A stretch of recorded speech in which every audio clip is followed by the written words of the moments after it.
શું સરકાર ખેડૂતોના દેવા માફ કરશે? કોંગ્રેસ નેતા પ્રતાપ દુધાતે મુખ્યમંત્રીને લખ્યો વેધક પત્ર. અમરેલી સહિત આખા રાજ્યમાં કુદરત ખેડૂતો પર જાણે રૂઠી હોય ને તેવું લાગે છે. કમોસમી વરસાદના કારણે ખેડૂતોની હાલત દયનીય બની છે. ત્યારે પૂર્વ ધારાસભ્ય પ્રતાપ દુધાત મેદાને આવ્યા છે. તેમણે મુખ્યમંત્રી ભૂપેન્દ્ર પટેલને પત્ર લખી ખેડૂતોની વ્યથા રજૂ કરી. પત્રમાં ઉલ્લેખ કરાયો છે કે તાવતે વાવાઝોડું હોય કે 2024-25ની અતિવૃષ્ટિ અને હવે માર્ચ મહિનામાં વાવઠું, ખેડૂતો સતત પાયમાલ થઈ રહ્યા છે. ઘઉં, ચણા અને ખાસ કરીને કેસર કેરીના પાકને વ્યાપક નુકસાન પહોંચ્યું છે. પ્રતાપ દુધાતે માંગ કરી છે કે ખેડૂતો ખાતર, બિયારણ અને મોંઘા ડીઝલના દેવા હેઠળ દબાયેલા છે.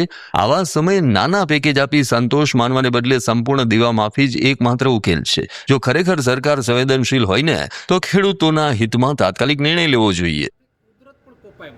સરકાર તો કોપાયમાન છે જ.